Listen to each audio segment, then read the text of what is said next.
ஸ்ரீ சிவசூர்யா ஜோதிட வித்யாலயம் வழங்கும் காலச்சக்கரம். நான் சிவசூர்யா செந்தில்குமார், கோவில் நகரம், கும்பகோணத்திலிருந்து. நம்ம இந்த பதிவில் என்ன பார்க்க இருக்கிறோம் அப்படின்னு பார்த்தீங்கன்னா, கும்பராசி. கும்பராசியில் பிறந்தவர்களுக்கு இந்த குரு பயிற்சி எப்படி இருக்கும்? முதல்ல கும்பராசி நண்பர்களுக்கு வணக்கம். உங்கள் ராசிக்கு 2-11க்கு அதிபதியான குரு பகவான் இதுவரைக்கும் உங்கள் ராசிக்கு 5ஆம் இடத்துல இருந்ததுனால உங்களுக்கு 7.5 சனியோட தாக்கம் கம்மியாக தெரிஞ்சிருக்கும். அதாவது 7.5 சனின்னு சொல்கிறாங்க, நமக்கு ரொம்ப பாதிப்பு இல்லை அப்படின்னு நினச்சிக்கிட்டு இருந்திருப்பீங்க. ஆனால் இந்த குரு பயிற்சிக்கு அப்புறம் அதனுடைய தாக்கம் அதிகமாக இருக்கிறத உங்களால் உணர முடியும். உங்களை கடந்த ஒரு ஆண்டு காலமாக இந்த சனி பகவான்கிட்டேருந்து காத்து அருள் புரிந்தவர் யாருன்னு பார்த்தீங்கன்னா குரு பகவான் தான். ஏன்னா உங்கள் ராசிக்கு 5ல் மிதுனத்தில் இருந்து உங்களை ராசியை 9ஆம் பார்வையாக பார்த்ததுனால உங்களுக்கு நல்ல யோக பலன்களை கொடுத்தார். அதாவது சனி பகவான் கொடுக்கக்கூடிய தீய பலன்களை காத்து அருள் புரிந்தார் உங்களுக்கு. ஆனால் இதுக்கப்புறம் அப்படி இருக்குமானா இருக்காது கண்டிப்பாக. ஏன்னா உங்கள் ராசிக்கு 6ஆம் இடமான கடகத்தில் உச்சம் பெற போகிறாரு. இருந்தாலும் உச்சம் பெற்ற குரு பகவான் உங்கள் ராசிக்கு 10, 12, 2ஆம் இடத்தை பார்வையிட போகிறாரு. 10ஆம் இடம் அப்படிங்கிறது கர்மஸ்தானம், கூடவே அது தொழில் ஸ்தானம். 12ஆம் இடம் அப்படிங்கிறது மோட்சஸ்தானம் மற்றும் அயன சயன போகஸ்தானம். 2ஆம் இடம் அப்படிங்கிறது அது அவரோட வீடு, தனம், வாக்கு, வித்தை, குடும்பத்தை குறிக்கக்கூடிய ஸ்தானம். அப்போது உச்சம் பெற்ற குரு பகவான் உங்கள் ராசிக்கு 10, 12, 2 இந்த ஸ்தானங்களை பார்வையிடுவதனால் இந்த ஸ்தானங்கள்னால் ஏற்படக்கூடிய சில பிரச்சனைகள் உங்களுக்கு வராது. அதே வேளையில் உங்கள் ராசி அதிபதி உங்கள் ராசிக்கு 2லேயே இருந்து உங்களுக்கு பாதச்சனியாக செயல்படுவதனால உங்களால் எந்த ஒரு விஷயத்தையும் முழுமையாக செய்து முடிக்க முடியாது. அதாவது எதை தொட்டாலும் விளங்காது, தொட்டது எதுவுமே துலங்காது, கெட்டது எதுவுமே உங்களுக்கு இப்போதைக்கு விலகாது. எதை எடுத்தாலும் செலவினங்கள், எதில் கையை வச்சாலும் செலவில் தான் இழுத்து விடும். 2ஆம் இடத்துல கணவன் மனைவி பிரச்சனை, கணவனோட சண்டை போட்டுட்டு மனைவி ஒரு பக்கம், மனைவியோட சண்டை போட்டுட்டு கணவன் ஒரு பக்கம், இப்படி பிரிந்து கிடக்கும் குடும்பத்தை ஒன்று சேர்க்கணும் அப்படின்னு நினைக்கிறீங்க. ஆனாலும் கிரக கோளாறு விட மாட்டேங்குது. ஆனாலும் பாருங்கள், உங்கள் ராசிக்கு 6ஆம் இடத்துல உச்சம் பெற்ற குரு பகவான் உங்கள் ராசிக்கு 2ஆம் அதிபதியை ஆகி உங்கள் ராசிக்கு 2ஆம் இடத்தையும் பார்க்குறாரு, உங்கள் ராசிநாதனையும் பார்க்குறாரு. அதாவது 2ஆம் இடத்துல உள்ள உங்கள் ராசிநாதன் சனி பகவானையும் பார்வையிடுறாரு.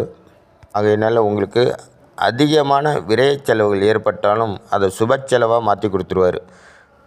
தேவையில்லாமல் வெட்டியாக செலவு பண்ணுறதுக்கும் ஒரு பிரயோஜனமாக செலவு பண்ணுறதுக்கும் வித்தியாசம் இருக்குது இல்லையா? ஆகையினால இது வரைக்கும் உங்களுக்கு தேவையில்லாத செலவுகள் எல்லாம் ஏற்பட்டுச்சுன்னா அதை சுப செலவாக மாற்றி கொடுப்பாரு.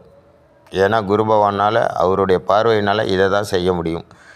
ஏன் அப்படின்னு பார்த்தீங்கன்னா, சனி கொடுக்கும்போது யாராலையும் தடுக்க முடியாது, சனி கெடுக்கும்போதும் யாராலையும் தடுக்க முடியாது. அதை குறைச்சி தான் கொடுக்க முடியுமே தவிர சுத்தமாக அதை தடுக்க முடியாது.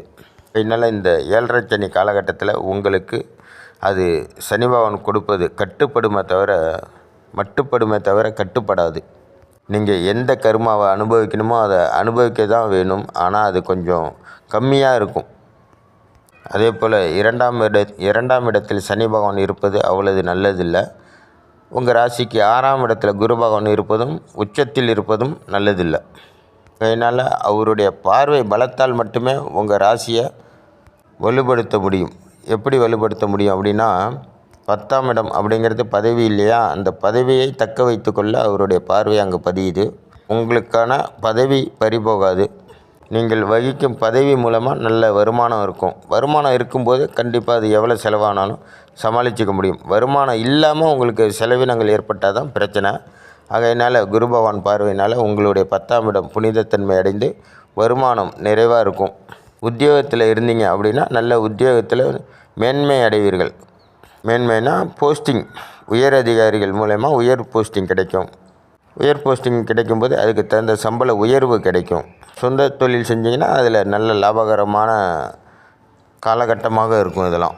இதே போல் உங்கள் ராசிக்கு 12ஆம் இடத்தை பார்க்குறதுனால வெளிநாட்டுக்கு முயற்சி செய்பவர்கள் தாராளமாக வெளிநாடு போகலாம். சரியான தூக்கம் இல்லை அப்படின்னு இருந்தவங்களாம் நல்லா தூங்கலாம், தூக்கம் வரும். தூக்கம் வரணும் அப்படின்னா உங்கள் மனசு நிம்மதியாக இருக்கணும். அப்போ மன நிம்மதி ஏற்படும் போது தானாகவே தூக்கம் வந்துடும். அதே போல் உங்களுடைய குடும்பஸ்தானத்தை குரு பகவான் அவருடைய வீட்டே பார்க்குறதுனால கணவன் மனைவி ஒற்றுமை ஓங்கும். குடும்பஸ்தானத்துக்கு என்னென்னலாம் காரகத்துவமோ தனம் அது தினம் தினம் உங்களுக்கு வந்துக்கிட்டே இருக்கும். வாக்கு நீங்கள் கொடுத்த வாக்கை கண்டிப்பாக காப்பாற்ற முடியும். வித்தை, கல்வி, படிப்பு, வேலை, செய்தொழில் இது எல்லாமே சிறப்படையும். குடும்பத்தில் நல்ல சுப நிகழ்ச்சிகளை ஏற்படுத்தி கொடுப்பார் குரு பகவான். இதுவரைக்கும் தடைப்பட்ட காரியங்கள் கண்டிப்பாக திடுதிப்புன்னு நடைபெறும் பாருங்கள். இந்த குரு பயிற்சியானது கும்பராசிக்காரர்களுக்கு, கும்பராசியில் பிறந்தவங்களுக்கு காலத்தின் வறட்சி, அதாவது கிராமத்தில் ஒரு பழமொழி சொல்லுவாங்க இல்லையா, வானம் பார்த்த பூமின்னு, அது போல் இருக்கும் இந்த ஓராண்டு காலம் உங்களுடைய வாழ்க்கை. எதுவாக இருந்தாலும் இதுலேருந்து நமக்கு ஒரு விமர்சனம் பிறக்காதா அப்படின்ற ஒரு ஏக்கத்தை ஏற்படுத்தி கொடுத்துரும் இந்த கிரக அமைப்புகள். ஓராண்டு காலத்துக்கு உங்களுக்கு அலைச்சலும் திரைச்சலும் மன உளைச்சலும் பண இழப்பும் ஏற்படும். ஆக மொத்தத்தில் இந்த குரு பயிற்சி நீங்கள் செய்ய வேண்டும் புதிய முயற்சி. 2ஆம் இடத்து சனி பகவான் தொல்லையிலேருந்து விடுபடணும் அப்படின்னாலும், 6ஆம் இடத்தில் இருக்கும் குரு பகவான் தொல்லையிலேருந்து நீங்கள் விடுபடணும் அப்படின்னாலும் குரு பகவானுக்கு குரு பீர்த்தி பண்ணிக்கோங்க. ஆலங்குடி போங்க, அங்கே உள்ள குரு தட்சிணாமூர்த்திக்கு மஞ்சள் வஸ்திரம் சாத்தி, முல்லெரும்பு மாலை சாத்தி, கொண்டக்கடலை மாலை சாத்தி உங்கள் பேரில் அர்ச்சனை பண்ணிக்கோங்க. குரு பகவானுக்கு அபிஷேகத்துக்கு தேவையான பால், பழம், பன்னீர், புஷ்பம், தேன், திரவியம், முக்கியமாக இளநீர் இதெல்லாம் வாங்கி கொடுத்து உங்கள் தோஷத்தை குறைச்சிக்கோங்க. இந்த குரு பயிற்சினால் பரிகாரம் பண்ணக்கூடிய ராசிகளில் முதல் இடத்துல இருக்கக்கூடிய ராசின்னு பார்த்திங்கன்னா கும்பராசி தான். அதே போல் சனிக்கிழமை தோறும் சனி பகவானுக்கு எல் தீபம் ஏற்றி வழிபட்டுக்கிட்டே வாருங்க. ஏன் அப்படின்னு பார்த்தீங்கன்னா 2ஆம் இடத்துல விரயச்சனி, பாதச்சனி, 6ஆம் இடத்துல குரு பகவான், குருவுக்கு திரிகோணத்தில் சனி பகவான், சனிக்கு திரிகோணத்தில் குரு பகவான். உங்கள் ராசிக்கு 2 கூடைய குரு பகவான், உங்கள் ராசிக்கு 12 கூடைய சனி பகவான். ஆக உங்கள் ராசி அதிபதியும் சனி பகவான் தான், உங்கள் விரயஸ்தானத்தின் அதிபதி 12 கூடைய அதிபதியும் சனி பகவான் தான். அவர் 2ல் உட்காரும்போது கண்டிப்பாக ஏகப்பட்ட செலவை ஏற்படுத்திக்கிட்டே இருப்பார். ஒன்று போனால் ஒன்று, திடீர்னு செலவு, மருத்துவ செலவு, குடும்ப செலவு, வண்டி வாகனங்களில் செலவு, இப்படி திடீர் செலவுகளை கொடுத்துக்கிட்டே இருக்கக்கூடிய இந்த சனி பகவானுக்கு மேலும் வலு சேர்க்குற மாதிரி குரு பகவான் போய் அமைஞ்சிருக்காரு. இருந்தாலும் குரு பயிற்சி உங்களுக்கு சனி பகவான் கொடுக்கும் தொந்தரவுகளிலிருந்து கண்டிப்பாக உங்களை காத்து அருள் புரிவார். நீங்கள் தொடர்ந்து குரு பகவானையும் சனி பகவானையும் வழிபட்டுக்கிட்டே வாங்க. அதிலேயும் வியாழக்கிழமை நவகிரகத்தில் உள்ள குரு பகவானையும், சனிக்கிழமை நவகிரகத்தில் உள்ள சனி பகவானையும் தொடர்ந்து வழிபாடு பண்ணிட்டு வரும்போது கண்டிப்பாக உங்களுக்கு இந்த தோஷத்திலேருந்து விடுதலை கிடைக்கும். ஆக மொத்தம் இந்த குரு பயிற்சி உங்களுக்கு கொடுக்கக்கூடிய நற்பலன்கள்னு பார்த்திங்கன்னா 45% தாங்க. பாக்கி 55% அளவுக்கு மன உளைச்சலும் பண இழப்பும் கஷ்டமும் நஷ்டமுமாக தான் இருக்கும். தெய்வ வழிபாடும் அயராத உழைப்பும் சிக்கனமும் தேவையில்லாத செலவினங்களை கட்டுப்படுத்துவது மூலமாகவே உங்களால் இதிலேருந்து தப்பிச்சு நிம்மதி பெருமூச்சு விட முடியும்.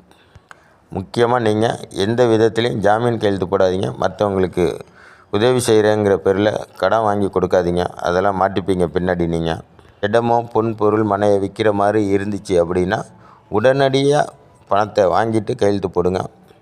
கையெழுத்து போட்ட பிறகு பணம் வர்றதுக்கு தாமதமாகும். அதனால் எச்சரிக்கை உணர்வோடு நீங்கள் செயல்படணும். அதே போல் வண்டி வாகனத்தில் பயணிக்கும்போது ரொம்ப ஜாக்கிரதையாக போகணும். ஹெல்மெட் அவசியம் போட்டுக்கோங்க. அடிக்கடி விபத்துக்களை நீங்கள் சந்திக்க வேண்டியிருக்கும். குழந்தைங்களுக்கு உடல்நிலை பாதிப்பு ஏற்படும். உணவு கட்டுப்பாடு ரொம்ப ரொம்ப அவசியம். கண் ஆப்ரேஷன் பண்ணுற சூழ்நிலை சில பேருக்கு ஏற்படும். ஆகையினால் முன்னெச்சரிக்கையோடு இருக்கிறது சாலச் சிறந்தது.